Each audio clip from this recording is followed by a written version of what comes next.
전직 조청년 간부들이 북괴 김정은과 또 일본 내에 있는 조청년을 발칵 뒤집어 엎었습니다.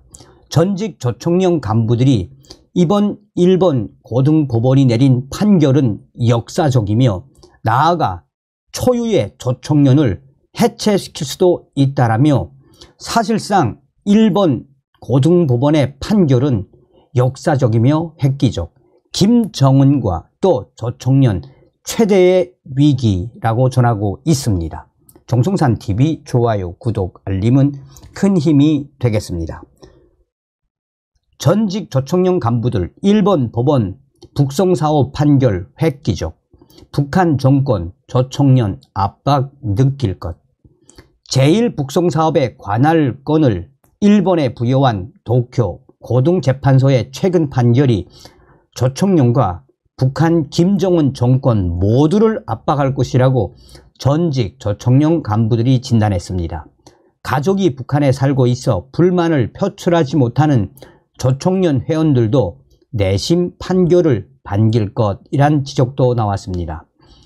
일본 내의 친북단체인 조청년 간부로 23년간 활동했던 홍경의 씨는 도쿄 고등재판소 법원 재판소가 지난달 30일 북송사업에 대해 내린 판결을 보고 깜짝 놀랐다라고 말했습니다. 홍경의 씨는 이렇게 말했습니다. 놀랐죠.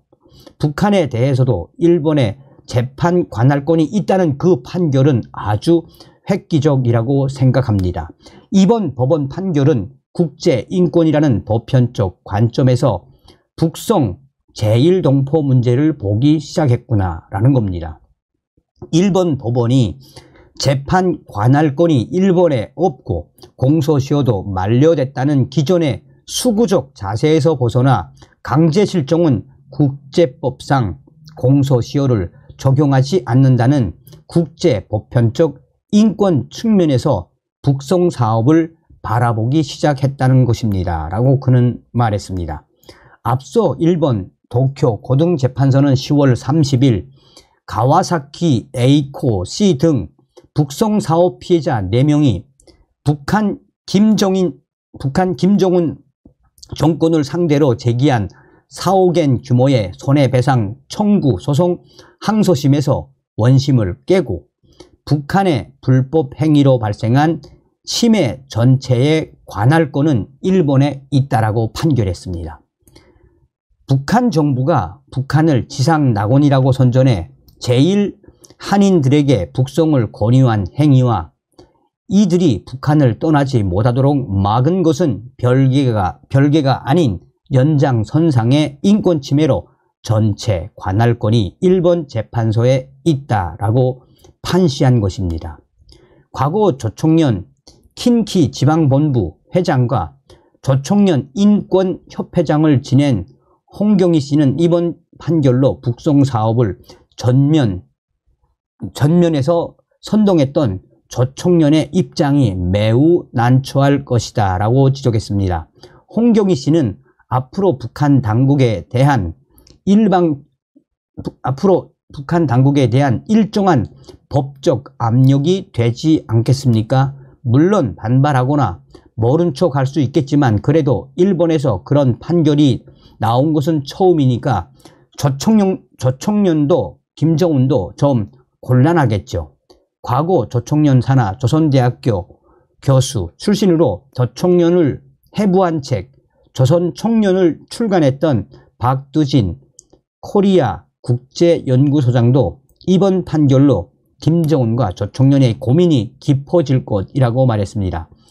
그는 북송사업은 주범인 북한 정권이 기획하고 조선노동당의 일본 내 거점인 조청년이 추진한 것이기 때문에 조청년이 책임에서 절대 자유로울 수 없다라고 설명했습니다.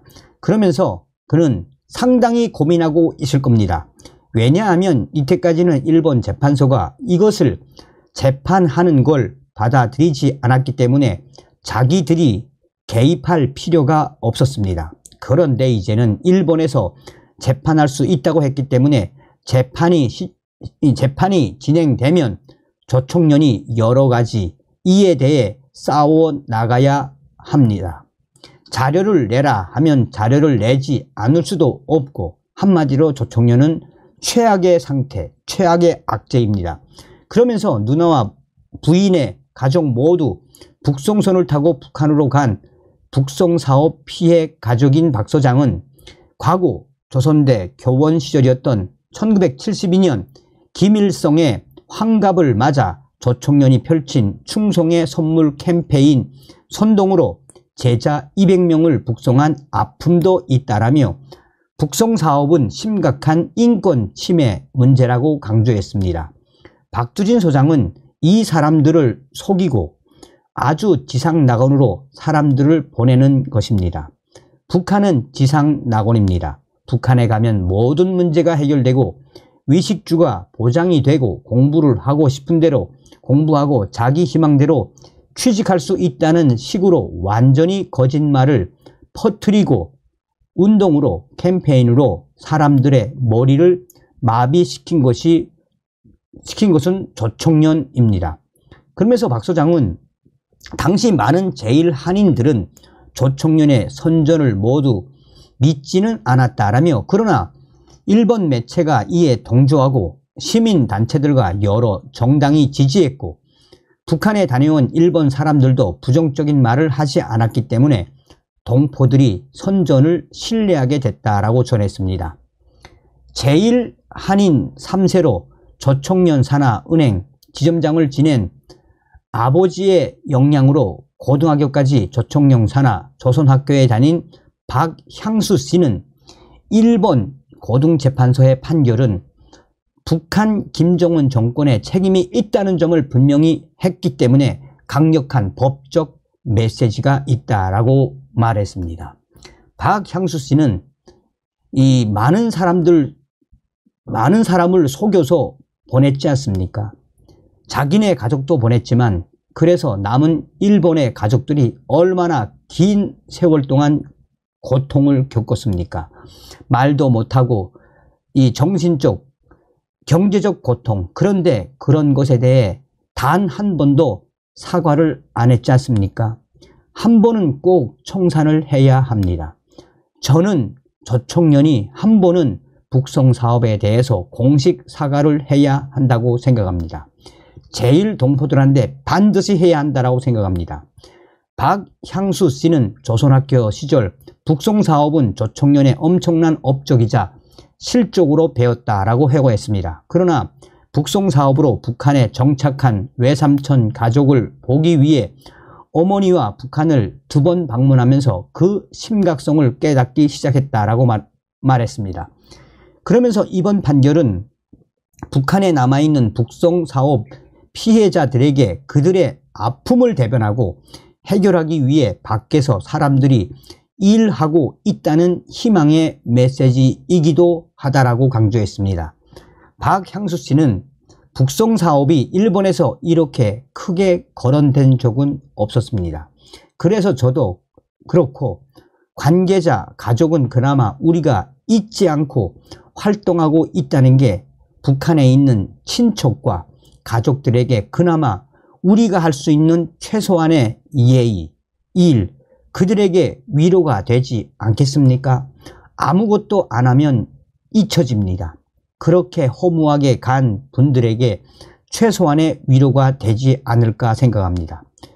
조선학교를 졸업하고 그 뒤 조총련 산하 조선청년동맹 전임이자 도부현 부위원장을 지낸 박권일 씨는 아버지의 큰형과 작은형, 가족이 모두 북송 사업으로 북한에 정착해 피해자들의 상황을 누구보다 잘 안다라고 말했습니다.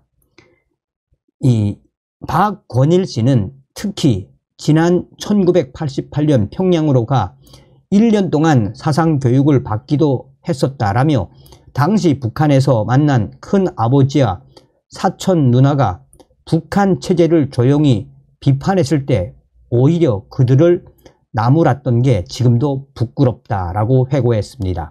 박권일 씨는 큰아버지들이 선전이든 어찌됐든 자기 의사로 가셨고 왜 가셔서 이리저리 말하는가? 우리 수령님, 장군님에 대해서 그렇게 말씀하시는가? 여기서 일 열심히 하시고 장군님 배려에 보답하고 혁신자로 살아주셔야지, 그렇게 생각했었습니다. 박권일 씨는 그러나 북한의 고난의 행군 이후 여러 혼란이 생기면서 2001년 조총련을 탈퇴했고 조선학교에 다니던 자녀들도 일본 학교로 전학시켰다라고 말했습니다. 특히 한국에서 탈북민들이 출연하는 방송 프로그램인 이제 만나러 갑니다를 시청하면서 과거 큰 아버지들이 토로했던 것들에 대한 여러 위문이 풀리면서 북한 김정은 정권과 조총련의 등을 돌리게 됐다라고 말했습니다. 박 씨는 그러면서 이번 판결을 발판 삼아 조총련을 해체하고 거듭나도록 해야 한다라고 강조했습니다. 박권일 씨는 북한에 뭘 해도 통하지 않잖아요. 그러니까 결국 조총련을 고소해야겠지요. 실질적으로 일본에 있으니까 어떻게 보면 이것을 기회로 조총련을 해체시킬 수 있는 기회가 생긴 겁니다. 그러니까 조총련 해체 계속 압박을 해줘야 한다고 생각합니다. 그런 의미에서 가와사키 선생이 정말 엄청난 노력, 많은 고생을 하셨습니다.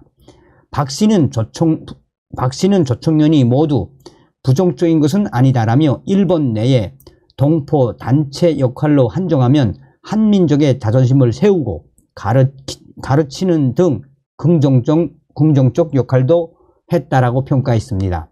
그러나 김정은 정권과 공동 운명체 역할을 하고 북송사업 등 인권 침해에 침묵하고 있기 때문에 조총련은 해체하고 다시 태어나야 한다라는 것이 그의 주장입니다. 전 조총련 관계자들은 그러나 북송사업에 대한 이번 도쿄 고등재판소의 판결이 앞으로 북한 정권과 조총련에 미칠 영향에 대해서 여러 가지로 의견을 냈습니다. 조총련 탈퇴 후 일본의 인권단체인 북한 귀국자의 기억을 기록하는 모임을 이끌고 있는 홍경희 씨는 북한 당국이 이번 판결을 주시하면서 국제사회를 의식해 북송사업 피해자들에 대한 탄압을 좀 더 자제할 가능성이 있다고 봤습니다. 그는 앞으로 북한 당국에 압력이 될 만한 뭐냐 하면 북한에 사는 제1교포들에 대해서 북한 당국이 인권 침해를 좀 억제할 만한 이런 하나의 판결이 되지 않겠나라는 게 제 생각입니다. 홍 씨는 북한에 사는 제1교포들 중 무고하게 북한 정치범 수용소에 수용된 사람들도 적지 않다라며 이 문제가 국제화되면 북한 김정은 정권도 신경을 쓸 수밖에 없을 것이라고 말했습니다. 자, 그러면서 관계자들은 한결같이 이런 역사적인 판결은 일본 내에 있는 조총련을 해체하고 나아가 일본에 있는 북한 김정은의 자산, 북한의 자산을 동결할 수 있는 역사적인 계기가 왔다라며 초유의 조총련 해체 이제 가능하게 됐다라며 이번 기회에 일본 사람들도 정신을 차려 조총련 해체에 모든 여론을 집중시켜야 한다라고 강조하고 있습니다.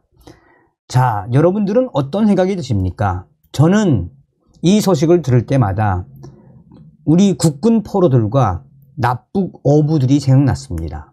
지금 이 북한에 줄 돈을 임종소이가 가지고 있지 않습니까? 물망초의 박영선 위원이 주장하는 것도 무엇이겠습니까? 얼마 전에 중국 공산당이 약 2,600명에 해당하는 우리 탈북민들을 북한으로 강제 북송한 이후에 북한 국가보위성 사회안전부가 총동원돼서 지금 충격적인 조사를 벌이고 있다라고 소식을 전하지 않았습니까? 아직까지 중국 감옥에 약 1,000명 정도의 우리 탈북민들이 있다라는 소식도 나오고 있습니다만, 자, 지금 현재 중국은 반간첩법을 제정을 하고 시행을 하고 있죠. 탈북민들의 가장 최악의 시대다. 탈북민들이 탈출하기 가장 어려운 최악의 시기다라고 해도 과언이 아니지 않겠습니까? 지금 현재 북한 함경북도 국경에서 지뢰 사고 계속 터져나오고 있으며 목숨을 건 탈북, 중국 공안이 해상에서 실탄 사격까지, 이 충격적인 소식의 본질이 과연 무엇이겠습니까? 종성산TV 좋아요, 구독, 알림은 큰 힘이 되겠습니다. 최근 함경북도 국경지역에서 북한을 탈출하는 탈북을 시도하던 주민들이 지뢰를 밟아 죽거나 다치는 사고가 잇따라 발생한 것으로 알려지고 있습니다.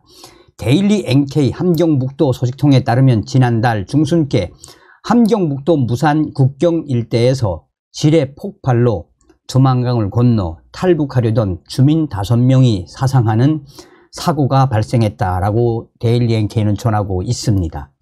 일행이었던 이들은 한꺼번에 다 같이 움직이면 위험하다는 판단에 두 그룹으로 쪼개져서 강을 건너기를 시도했는데 양쪽 그룹 모두에서 지뢰 폭발 사고를 당한 것으로 전해졌습니다. 북한 당국은 주민들의 탈북을 막기 위해 지난 8월부터 북중 국경 일대에 지뢰를 매설하는 작업을 진행해 왔습니다. 특히 강 폭이 좁아 주민들의 탈북 시도가 비교적 잦은 곳들에 상당히 조밀하게 북한 김정은 정권은 지뢰를 설치해 놓은 것으로 알려지고 있습니다. 과거에 설치된 지뢰는 매설된 지 오래돼 밟아도 폭발하지 않는 경우가 많았지만 최근에는 밟으면 무조건 폭발하기 때문에 탈북을 시도하는 주민들에게 큰 위협이 되고 있다는 게 소식통의 전언입니다. 또 다른 함경북도 소식통은 무산에서는 지난 9월에도 주민 3명이 탈북을 시도하다 지뢰를 밟아 모두 그 자리에서 사망하는 사건이 발생하기도 했다라고 전했습니다. 이 소식통은 지뢰 폭발 당시 야밤에 두만강 쪽에서 폭발음이 나면서 시뻘건 불빛이 번쩍였다라며 시신은 수습할 수 없을 정도의 상태였다라고 전했습니다. 그러면서 그는 강을 건너려던 이들은 지뢰가 있다는 사실을 알고 있었음에도 도강하려 했다라며 다들 절박하게 강을 넘는 것이라고 말했습니다. 북한 당국은 주요 탈북 경로에 지뢰를 매설하는 것은 물론 감시 카메라를 빼곡하게 설치해 북중 국경 지역의 경계를 강화하고 있습니다. 그러나 경제난이 심화하면서 목숨을 걸고 탈북하려는 북한 주민들은 계속 늘어나고 있다는 게 소식통의 설명입니다. 소식통은 이번에 사고로 죽은 사람들도 남조선에 가려고 탈북한 게 아니라 중국에서 돈이나 벌어오려고 했던 일이라며 먹고 살기 위해 도강하다가 지뢰가 터져 죽음으로 이 땅에서 가루가 돼 장례도 못 치루었다라고 안타까움을 내비쳤습니다. 이런 가운데 중국 당국도 지난 9월부터 북중 국경 지역에 대한 경계를 강화하고 있어 북한 주민들이 도강에 성공한다 하더라도 중국 공안에 의해 체포될 가능성이 커졌다라는 전언입니다.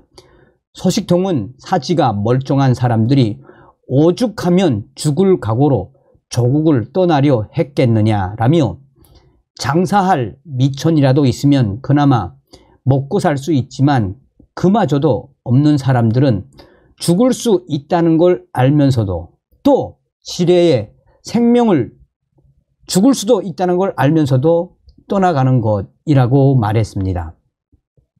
자, 그전에도 말씀을 해드렸습니다만 지금 현재 북한 김정은이가 조영훈과 김여정을 태스크포스 책임자로 한 탈북민 이 사건에 대해서 얼마나 특명을 내렸습니까? 그리고 지금 북중 국경, 특히나 북한 국경은 그야말로 휴전선 같은 제2의 군사분계선이 됐다라는 게 이 북한 국경 경비대 R 소식통의 전원 아니겠습니까? 자, 저의 WTR 소식통이 전한 소식입니다. 정성산 감독 선생님께 알려드립니다. 얼마 전에 북한 탈북민으로 추정되는 일가족 2명, 일가족이 탄 2개의 배가 야밤에 신의주 앞바다로 갔다가 중국 해상 공안들이 쏜 실탄 사격에 기겁한 사건이 터져 나왔습니다. 당시에 두 가족, 한 가족은 4명, 다른 가족은 6명이 어디에서 출발한지는 모르겠지만 북한에 있는 평안북도 땡땡 지역에서 출발을 해서 중국 쪽으로 가려고 했는데 이들이 탈북을 하려고 했는지 아니면 중국에서 장사를 하려고 했는지 그것은 정확치 않습니다. 그런데 이들이 야밤에 북중 해상 국경을 통해 중국으로 들어가서 한 30분 정도 중국으로 이 밀항을 해가는 와중에 갑자기 중국 공안 해상 경비정이 쏜살같이 다가오더니 탐저등, 서치라이트죠. 탐저등을 비치면서 중국말로 북조선으로 돌아가라, 돌아가라. 또 북한말로 돌아가라, 돌아가라. 안 돌아가니까 당시에 중국 해상공안이 공포탄도 쏘지 않고 바로 총을 꺼내서 그 2배에 총알을 쐈다라는 게 이 연길 R 소식통의 소식입니다. 당시에 중국 해상공안이 돌아가라라고 했음에도 불구하고 돌아가지 않자 실탄 사격을 한 이 충격적인 사건에 한바탕 조선족들도 난리가 났었습니다. 그랬는데 그 2배가 고장이 났는지 이유 없이 움직이지 않자 실탄을 쏜 중국 공안 경비정이 그 2배에 다가가서 공안들이 2배에 대한 수색을 했는데 그 배 안에서 갑자기 신음소리가 터지고 눈물소리가 터지고 한바탕 난리가 났다고 합니다. 그래서 그 이후에 중국 공안이 쏜 총알에 맞아 희생자가 발생한 것을 확인했다라고 연길 R 소식통은 전했습니다. 그전에도 중국 공안은 반간첩법을 시행을 하며 중국 해상 공안들에게 북조선 배가 다가와서 사진을 찍거나 또 북조선 배가 와서 밀항을 해서 해상에서 장사를 하면은 가차없이 실탄 사격을 하라라는 명령은 떨어진 적이 있습니다.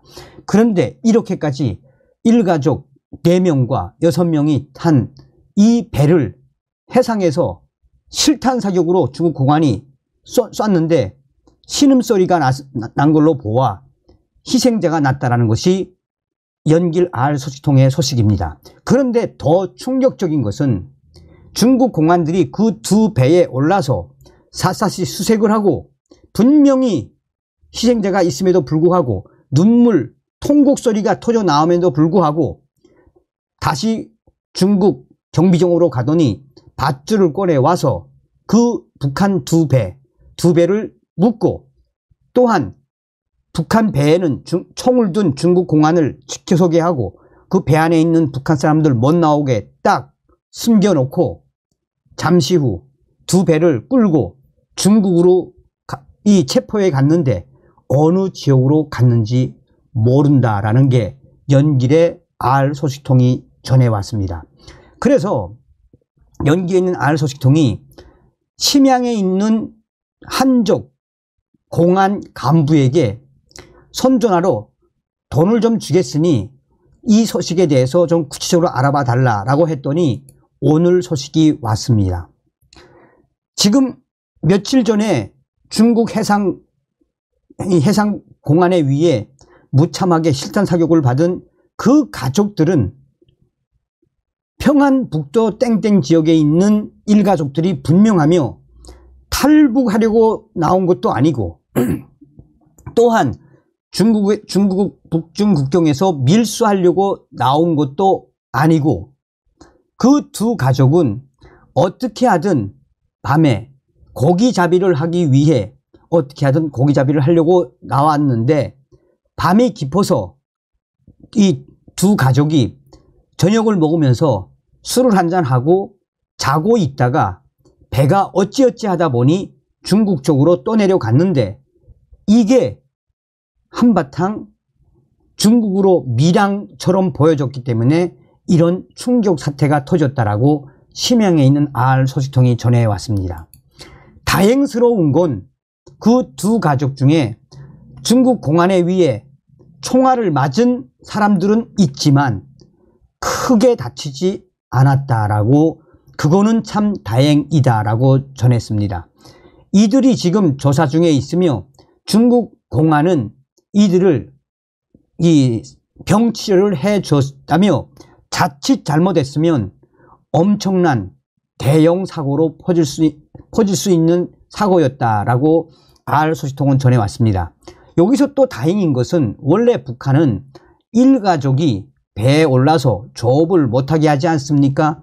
그런데 이 두 가족은 이 간부로부터 가족들이 밤에 나가서 고기잡이를 할 수 있는 이 왁구, 그 허가증을 받은 것이 이 확인이 돼서 조만간 이 일가족들은 중국에서 조사를 받은 이후에 북한으로 강제 추방시킬 것이다 라고 연길의 R 소식통은 전했습니다.